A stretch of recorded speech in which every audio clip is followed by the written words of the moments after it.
Hi, I'm Brendan Moran. And I'm Ruby Lopez, and welcome to Creek Currents. Today, I take you to a new winery tasting room right here in Walnut Creek. But first up, have you ever wondered what downtown would be like with a little bit more space for entertaining, relaxing, and socializing? Well, I found out. Take a look.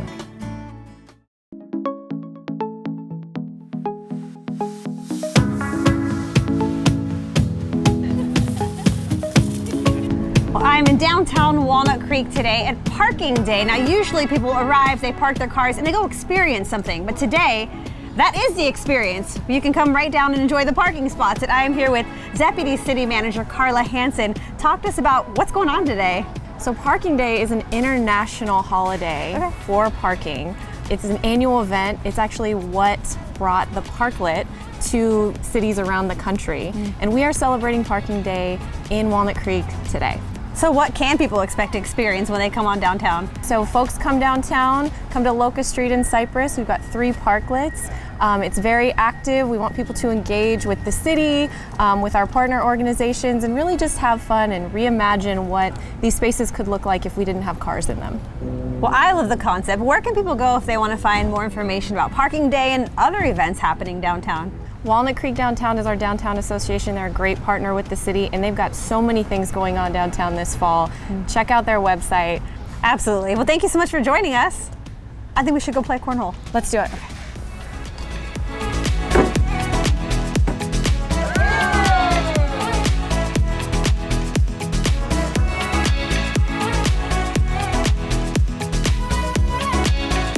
As part of Parking Day, they're also hosting an open city hall, and this is where people can come downtown and find out all about the different programs that the city has to offer. And I am with Sherluna Vien. You are with Affordable Housing, and what are you showing today? Yeah, so I just have a bunch of resources that I want to, share to the public. We have a variety of programs offered at the City of Walnut Creek. One is the first-time homebuyer down payment assistance program. We also have the home rehab and loan grant program, and then here we're just showcasing a game that we just came out with called Affordable Housing or Market Rate. It's really to just debunk the idea of what affordable housing looks like and really show people that it's not as simple as what people think. It actually blends in with the city pretty well, and contrary to what a lot of people think, there is affordable housing in Walnut Creek. Absolutely. So lots of great information. Now, what if people want to get more information besides this? Is there a place they can visit online? Yes, they can just go on our Walnut Creek website, and then there's also the housing program portion of the website. Okay, well, I think I'm going to try this game. Let me give it a go. Yes, so I'm going to try it. Affordable housing and market rate. Well, Walnut Creek Parking Day is such a unique way to experience downtown. For more information, just visit the site. But for now, say cheese! That looked like fun. It was so much fun. And you know what? Another great place to spend time in downtown Walnut Creek is the Civic Park Community Center. Check out this story on some of the amazing work being done right there.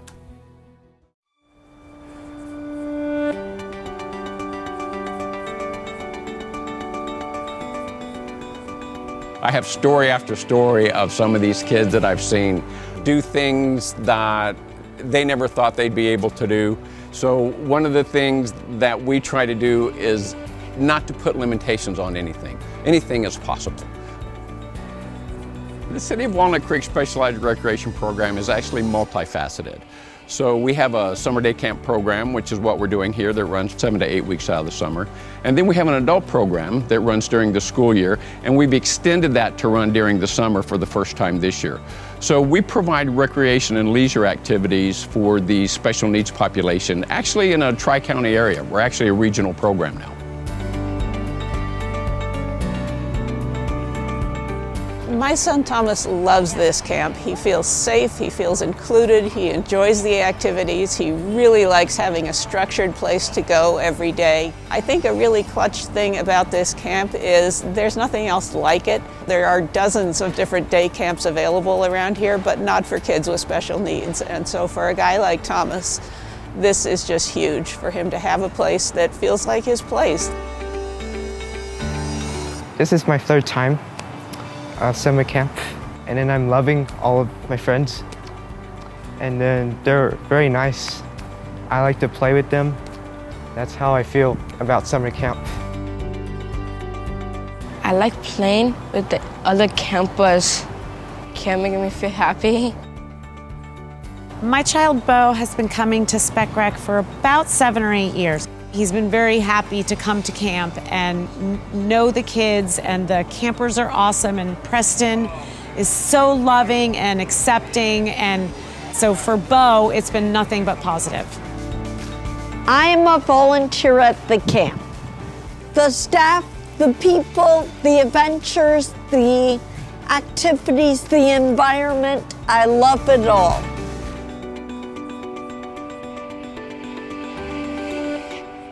What I enjoy most about this program is having the opportunity to interact with the participants. It's priceless. It's priceless. It makes my day better. It makes my life better. It gives me the opportunity to be a better father, to be a better husband, to just be a better employee. So it's a great opportunity. I just love finding different ways to connect with the kids. Once they really kind of get an understanding of the camp and they start to get to know the staff better, you really start to see them open up and kind of come into their own, and it's one of the things I really like about the camp. What we try to do is we try to give our participants the opportunity to just be themselves. So most individuals who've been diagnosed with developmental disabilities, during the day there are so many different programs out there where they have speech therapists, they have behaviorists, they have all different types of things where they're working on a multitude of different things. Well, when they come to our program, we want to give them the ability to set all that stuff to the side and just kind of be themselves and enjoy the day. So at Recreation and Leisure, that's kind of our mission, is to help them have the best day possible.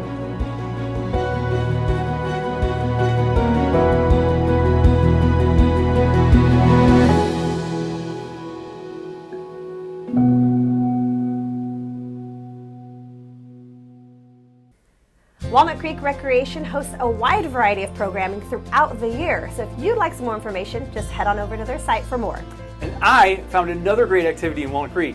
Check out this local spot that feels like you're miles away. Hey, I'm Brendan Moran with Creek Currents. Did you know that Walnut Creek has its very own winery? I'm here at Shadowbrook Winery in Northgate. Let's check it out.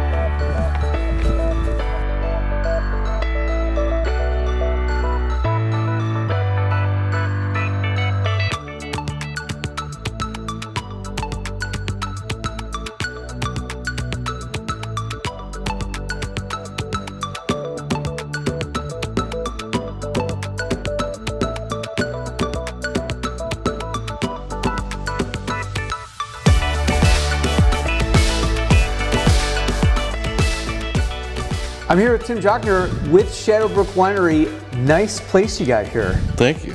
Thank you. Can you tell me how you got involved with all this? Well, originally we had a hill that most people throw wildflowers on, and then they look beautiful for a couple months, and then you have to weed it, and I didn't want to do the process of weeding, so we planted a vineyard, and the rest is just a hobby gone wild. I guess you could have fallen into worse hobbies. Yeah, yeah. For you. You're a little bit of a resident historian on the history of winemaking in this area. Yes. Right? Yes. Because you guys are here, but you're by no means the first winemaker. Can you tell me more about that? Yeah, so when we were going through the approval process, the City Council and the Contra Costa County wanted to have a section that talked about, has this ever been done before? And so, to my surprise, it had been done before, and it had been done a lot before. I've read articles where there was as many as 50 wineries in this little area between Clayton, Concord, Walnut Creek, Orinda, Lafayette, back before Prohibition. As a matter of fact, just the recent Walnut Festival that we had here a couple weekends ago was actually started in 1911 as a grape carnival because grapes were the most profitable agricultural crop in Walnut Creek. So grapes are certainly no stranger to the Walnut Creek area, Clayton and Walnut Creek and the foothills of Mount Diablo. Over 40% of the farming was done were farmed in grapes. So we're certainly not the first, but people are surprised to hear that there was so much activity in the wine industry here in Walnut Creek and in the surrounding areas. How does it feel to kind of bring that back? It feels really good. In fact, when we started in 2005 with the original winery, we really didn't know what to expect. It was kind of an experiment to see if we could make real high quality wines from grapes that were grown right here at the base of Mount Diablo. And once we learned that we could, winning over 60 medals in the San Francisco wine competition, then we decided to build something where the local people and residents and people from around the area could come and enjoy, and we could share what great wines we can actually make from grapes that are grown right here. So that was kind of the whole vision. I was born in Walnut Creek, was raised here my whole life, so it was kind of a challenge. Can I compete with Napa? Can I compete with Sonoma? Can I compete with Livermore with grapes grown right here from where I was from? And so that was kind of our ultimate goal. So when most people decide to go wine tasting, their first thought is to go north, right? Or maybe to Livermore. Correct. What's the difference between your place and, say, Napa Valley? So I think one of the first things is that we're sitting here right at the base of Mount Diablo. So when I always give wine tours, I always tell people, and here's something Napa cannot give you, and it's a view of beautiful Mount Diablo. And obviously it's a pretty unique landmark here in Walnut Creek. So that's one thing. As far as the grapes are concerned, as far as the wine is concerned, one of the big differences, I think, is not necessarily climate, because the climate is relatively the same. Napa and Sonoma get a cool breeze from the bay in at night. We get cool breezes, not necessarily the fog. So it's fairly similar because we're up here right next to the mountain. So the temperature changes aren't that drastic. But what I think is really drastic is the soil. We are out here at the base of Mount Diablo, and most of our soil is clay. And what I think happens is it allows our fruit to grow without interference from the soil. So I know that sounds a little bit different, but so when they talk about Rutherford dust, yes, Rutherford dust actually influences the fruit of the wine. Whereas I think out here in Walnut Creek, we don't get any negative influencers. So it's a much cleaner fruit. So our wines tend to be more fruit forward. So when you drink some Cabernet, it tastes like Cabernet. If you are drinking Chardonnay, it tastes like Chardonnay. So that there's no doubt what you're drinking. It's a much cleaner fruit. And so what that allows it to do is we have a very fruit forward wine, but we still have the complexity because we have the same weather conditions as Napa and Sonoma do. When it comes to picking grapes, it's a science and maybe also a bit of an art. Can you talk to me about that? Yeah, so what the scientists will say is in order to make the best wine, you have to pick the grape when it is phenolically ripe. So the phenols are mature. It's a $10 word. Yeah, exactly. So what it means to you and I, and what we've done is, you go to the Safeway or you go to your local grocery store and you buy a watermelon. And you slice into that watermelon, and it's a beautiful red color, and you take that first bite and it's got plenty of sugar. It's nice and sweet, but it doesn't have any flavor. Well, that watermelon was picked before it was phenolically ripe. And if you just use science to try to figure out when to pick, you're going to miss a lot of great opportunities to make great wine.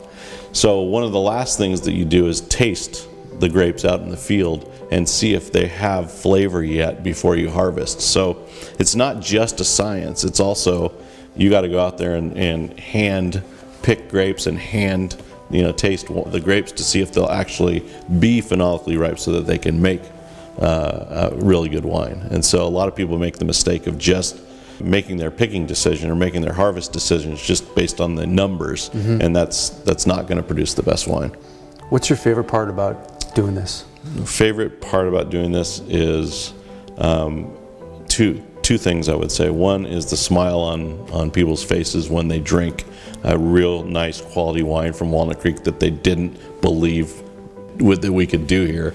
That's one thing. And the other thing is the most gratifying thing on the winemaking end is taking a piece of fruit that you've had a bunch of different growing conditions every year and turning it into something that people really enjoy, and that's a lot of fun. Somebody like me, I live in Walnut Creek, looking for stuff to do on the weekends. Yes. Can I just come here? Yes. How does that work? Yes, you can. Yeah.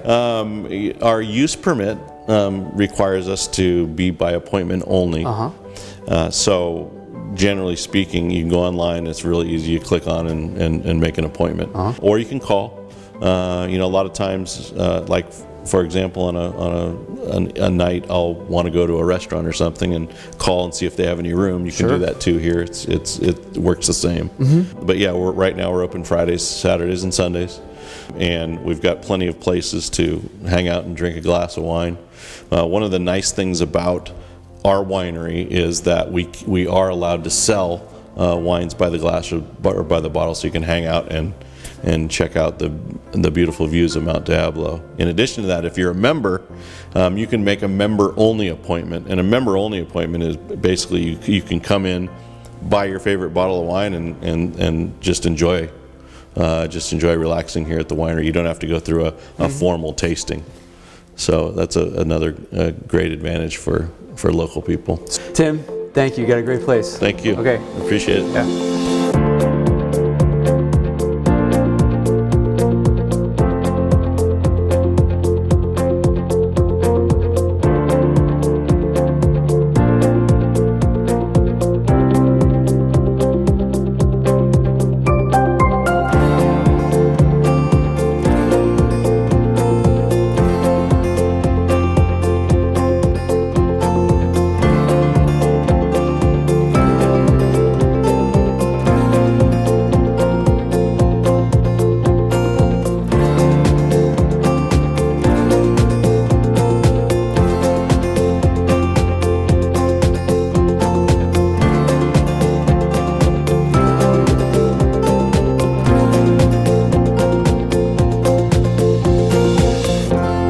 Shadowbrook Winery is open for business. Head on over to their website to schedule your visit.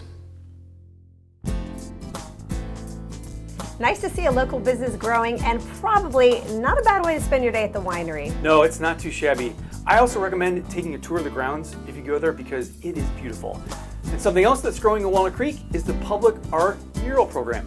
That's right. Take a look at the making of the brand new mural at Civic Park. And we'll see you next time on Creek Currents.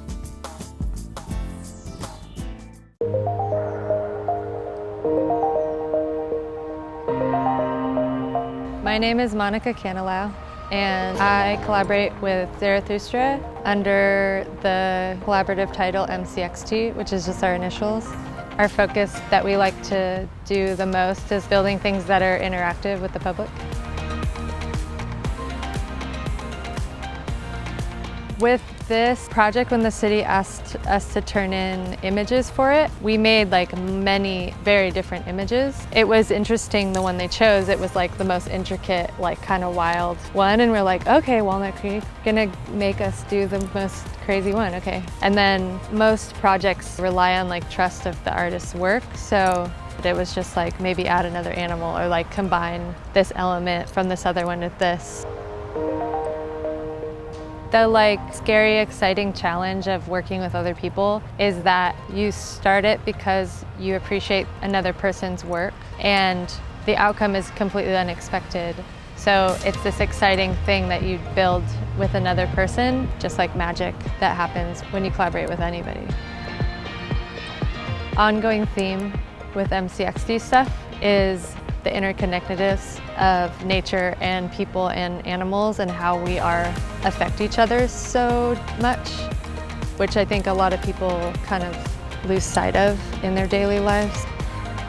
We've had a pretty overwhelming, joyous amount of people coming up, just kind of excited to see something being like hand-painted, where they maybe have never seen a mural be painted before. And all the kids that come by are pretty just like in awe of how crazy it feels and looks. And I think it just vibrates in a way that attracts people to come like investigate.